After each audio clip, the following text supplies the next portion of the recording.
Shoulder kompleks merupakan sendi yang paling kompleks pada tubuh manusia karena memiliki 5 sendi yang saling terpisah. Shoulder kompleks terdiri atas 3 sendi sinovial dan 2 sendi non-sinovial. 3 sendi sinovial adalah sternoclavicular joint, acromioclavicular joint, dan glenohumeral joint, shoulder joint. 2 sendi non-sinovial adalah suprahumeral joint, coracoclavicular joint, dan scapulothoracic joint. 1. Sternoclavicular joint. Sternoclavicular joint dibentuk oleh ujung proksimal clavicula yang bersendi DGN incisura clavicularis dari manubrium sternum dan DGN cartilago costa 1. Sendi ini merupakan bentuk saddle joint yang memiliki 2 kavitas sendi atau 2 cavum articularis. Sendi ini memiliki diskus artikular fibrocartilago yang dapat memperbaiki kesesuaian kedua permukaan tulang yang bersendi dan berperan sebagai shock absorber. Kapsul artikularisnya tebal dan kendor, diperkuat oleh ligamen sternoclavicular anterior dan posterior. Ujung proksimal dari klavikula juga berhubungan dengan kosta melalui ligamen kostoclavikular dan kedua ujung proksimal klavikula saling satu berhubungan oleh adanya ligamen interclavicularis. Sternoclavicular joint berperan besar dalam gerakan shoulder girdle dan secara keseluruhan, berperan dalam gerakan protraksi, retraksi, elevasi, depresi, abduksi elevasi lengan shoulder. Pada gerakan protraksi, retraksi terjadi gerak artrokinematika yaitu ventral slide, dorsal slide, sedangkan gerakan elevasi, depresi terjadi gerak artrokinematika yaitu caudal slide, cranial slide. 2. Acromioclavicular joint. Acromioclavicular joint dibentuk oleh prosesus acromion scapula yang bersendi dengan ujung distal clavicula. Sendi ini termasuk irregular joint atau plain joint, di mana permukaan sendi pada acromion berbentuk konkav dan pada ujung distal clavicula berbentuk konveks, permukaan sendinya hampir rata. Kapsul artikularisnya diperkuat oleh ligamen acromioclavicularis pada bagian superior. Pada bagian belakang, sendi diperkuat oleh aponeurosis otot upper trapezius dan deltoid. Ujung distal clavicula distabilisasi oleh ligamen coracoclavicularis yang terdiri atas 2 serabut ligamen yaitu ligamen trapezoidem dan ligamen conoidem. Acromioclavicular joint memberikan kontribusi pada gerakan elevasi, depresi, protraksi, retraksi, dan abduksi elevasi lengan. Pada saat gerakan elevasi, depresi prosesus acromion akan slide ke arah cranial, caudal, sedangkan saat gerakan protraksi, retraksi akan slide ke arah ventral, dorsal. 3. Glenohumeral joint, shoulder joint. Glenohumeral joint dibentuk oleh caput humeri yang bersendi dengan kavitas glenoidalis yang dangkal. Glenohumeral joint termasuk sendi ball and socket joint, tetapi merupakan sendi yang paling bebas pada tubuh manusia. Caput humeri yang berbentuk hampir setengah bola memiliki area permukaan 3-4 kali lebih besar daripada fossa glenoidalis scapula yang dangkal sehingga memungkinkan terjadinya mobilitas yang tinggi pada shoulder. Fossa glenoidalis diperlebar oleh sebuah bibir labrum fibrocartilago yang mengelilingi tepi fossa, disebut dengan labrum glenoidalis. Labrum ini dapat membantu menambah stabilitas glenohumeral joint. Kapsul artikularisnya kendor dan jika lengan tergantung ke bawah akan membentuk kantong kecil pada permukaan medial, yang disebut recessus axillaris. Bagian atas kapsul diperkuat oleh ligamen coracohumeral dan bagian anterior kapsul diperkuat oleh 3 serabut lig. Glenohumeral yang lemah, ligamen glenohumeral superior, middle, dan inferior. Ada 4 tendon otot yang memperkuat kapsul sendi yaitu subscapularis, supraspinatus, infraspinatus dan teres minor, dikenal dengan rotator cuff muscle, juga dibantu oleh tendon caput longum biceps brachii. Rotator cuff muscle memberikan kontribusi terhadap gerakan rotasi humerus, dan keempat tendonnya membentuk collagenous cuff di sekitar sendi shoulder, membungkus shoulder pada sisi posterior, superior, dan anterior. Ketegangan dari rotator cuff muscle dapat menarik caput humerus ke arah fossa glenoidalis sehingga memberikan kontribusi yang signifikan terhadap stabilitas sendi. Glenohumeral joint merupakan sendi yang paling mobile karena menghasilkan gerakan dengan 3 DKG, fleksi, ekstensi, abduksi, aduksi, eksorotasi, endorotasi, dan sirkumduksi. Pada gerakan fleksi, ekstensi terjadi gerak artrokinematika yaitu spin. Gerakan abduksi, aduksi terjadi gerak artrokinematika yaitu caudal, cranial slide. Gerakan eksorotasi, endorotasi terjadi gerak artrokinematika yaitu ventral, dorsal slide. 4. Suprahumeral joint. Suprahumeral joint terdiri atas coracoclavicular joint dan coracoacromialis joint, merupakan syndesmosis. Coracoclavicularis joint dibentuk oleh processus coracoideus scapula dan permukaan inferior clavicula yang diikat oleh ligamen coracoclavicularis. Coracoacromialis joint dibentuk oleh processus coracoideus scapula dan processus acromion scapula yang diikat oleh ligamen coracoacromialis. Struktur jaringan yang berada pada suprahumeral joint adalah bursa subacromialis dan subdetoidea, tendon supraspinatus dan tendon caput longum biceps. 5. Scapula-thoracic joint. Scapula-thoracic joint merupakan pertemuan antara scapula DGN dinding toraks, yang dibatasi oleh otot subscapularis dan serratus anterior. Scapulothoracic joint dipertahankan oleh 3 otot trapezius, rhomboid major et minor, serratus anterior, dan levator scapula. Otot-otot yang melekat pada skapula melakukan 2 fungsi yaitu: fungsi pertama, otot-otot tersebut berkontraksi untuk menstabilisasi regio shoulder.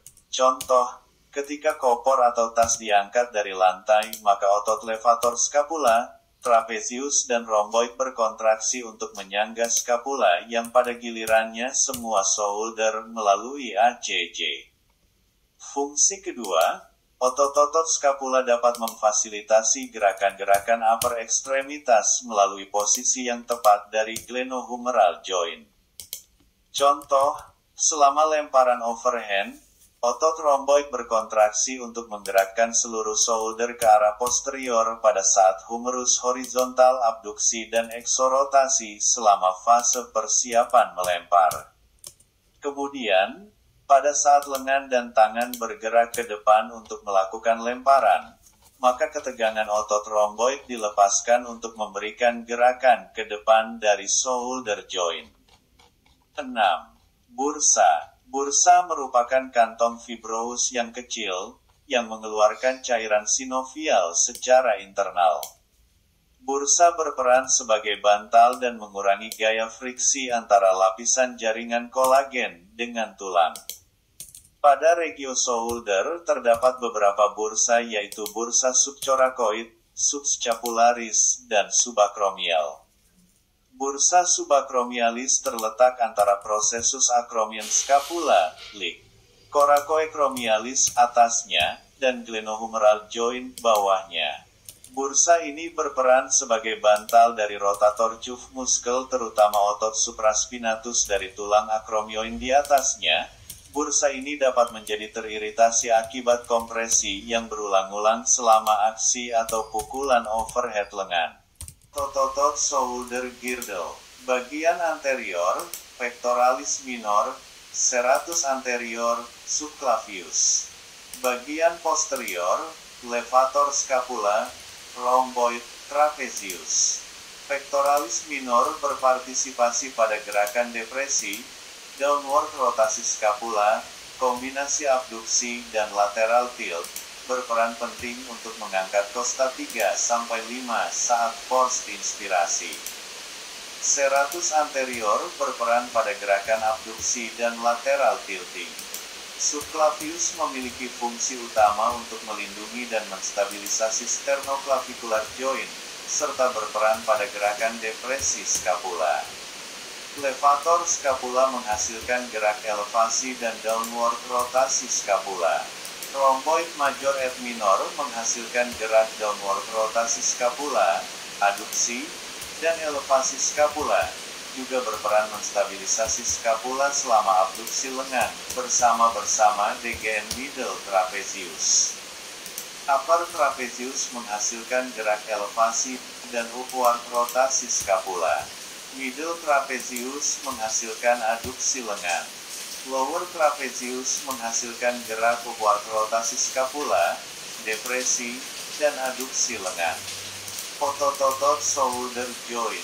Bagian anterior, pectoralis major, coracobrachialis, subscapularis, biceps bahi. Bagian posterior, infraspinatus, teres minor. Bagian superior, deltoid, supraspinatus. Bagian inferior, latissimus dorsi, teres major, caput longum triceps brachii. Pectoralis major terdiri pars clavicularis dan pars sternal. Pars clavicularis berperan menghasilkan gerak fleksi, aduksi horizontal dan internal rotasi humerus. Pars sternalis berperan menghasilkan aduksi dan fleksi humerus. Coracobrachialis berpartisipasi pada gerak fleksi humerus.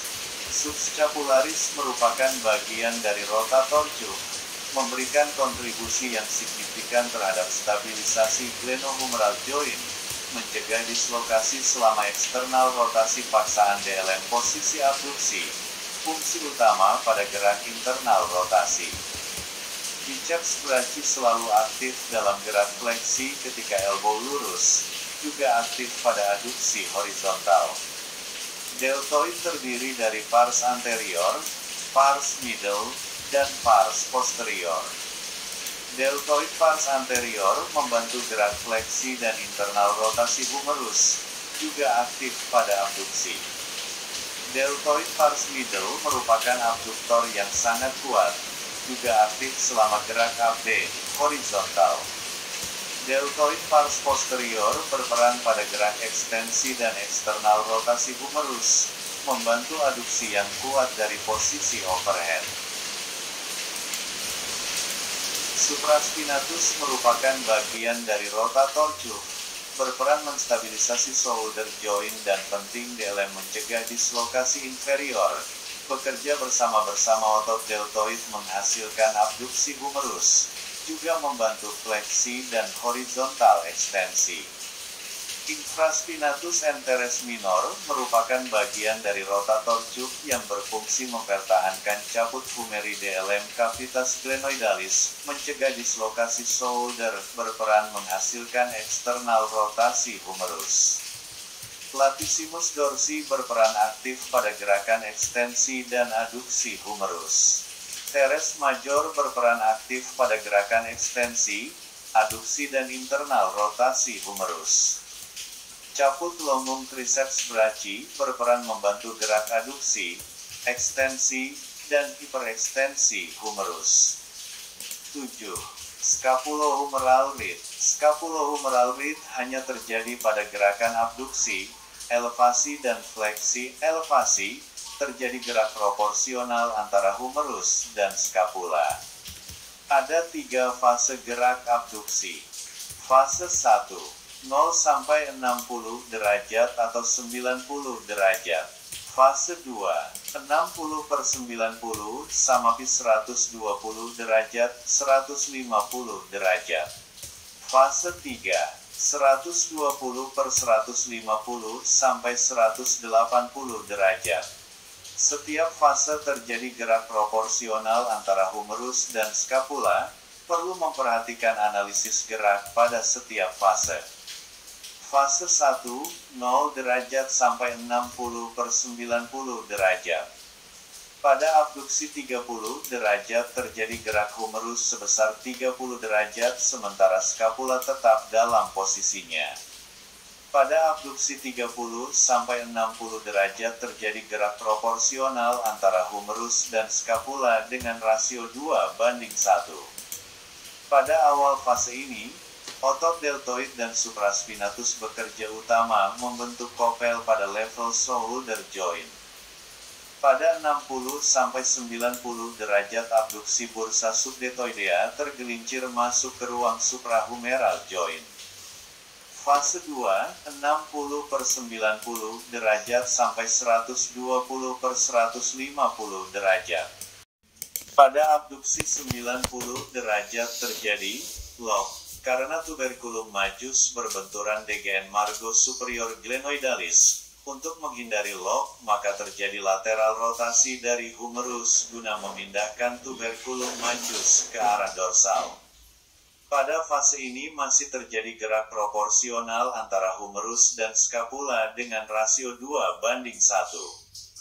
Pada fase ini, terjadi kontribusi gerakan SC joint dan AC joint berupa rotasi aksial. Pada fase ini, otot trapezius dan serratus anterior bekerja membentuk kopel pada level scapulothoracic joint, dibantu oleh otot deltoid dan supraspinatus. Fase 3, 120/150 derajat sampai 180 derajat. Pada fase ini gerak proporsional antara humerus dan skapula masih tetap berlanjut. Pada fase ini terjadi gerakan intervertebral joint C6 sampai T4 dan costa 1 sampai 4. Intervertebral joint C6 sampai T4 mengalami rotasi ipsilateral dan lateral fleksi kontralateral. Costa 1 sampai 4 mengalami winging dan rotasi. Gerakan intervertebral joint mulai terjadi pada awal 150O dan dihasilkan oleh otot-otot spinal, erector spin, sisi kontralateral. Jika kedua lengan dalam posisi abduksi, elevasi penuh paralel vertikal, maka terjadi peningkatan lordosis lumbal oleh aksi otot-otot spinal, erector spin.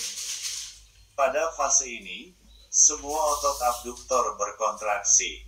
8. Penghambat gerak. Penghambat gerak dapat berasal dari ketegangan atau penguluran jaringan otot, kapsul ligamen, dan benturan antara tulang. Pada gerakan abduksi terjadi ketegangan ligamen glenohumeral serabut middle dan inferior, serta kapsul sendi bagian inferior, dan pada abduksi elevasi penuh terjadi penguluran otot latissimus dorsi dan pectoralis major. Enfield normal, elastis enfield. Pada gerakan aduksi penuh, terjadi ketegangan ligamen glenohumeral superior dan ligamen coracohumeral, serta kapsul sendi superior. Enfield normal, elastis enfield. Pada gerakan fleksi terjadi ketegangan ligamen coracohumeral terutama serabut posterior, dan pada fleksi elevasi penuh terjadi penguluran otot latis. Dorsi. Pada gerakan ekstensi terjadi ketegangan ligamen coracohumeral terutama serabut anterior, enfield normal, elastis hard enfield. Pada gerakan eksorotasi terjadi ketegangan tiga serabut ligamen glenohumeral dan kaspul sendi bagian anterior, enfield normal, elastis enfield. Pada gerakan endorotasi terjadi ketegangan kapsul sendi posterior dan pada endorotasi penuh terjadi penguluran tendon supraspinatus, infraspinatus dan teres minor, enfield normal, elastis enfield.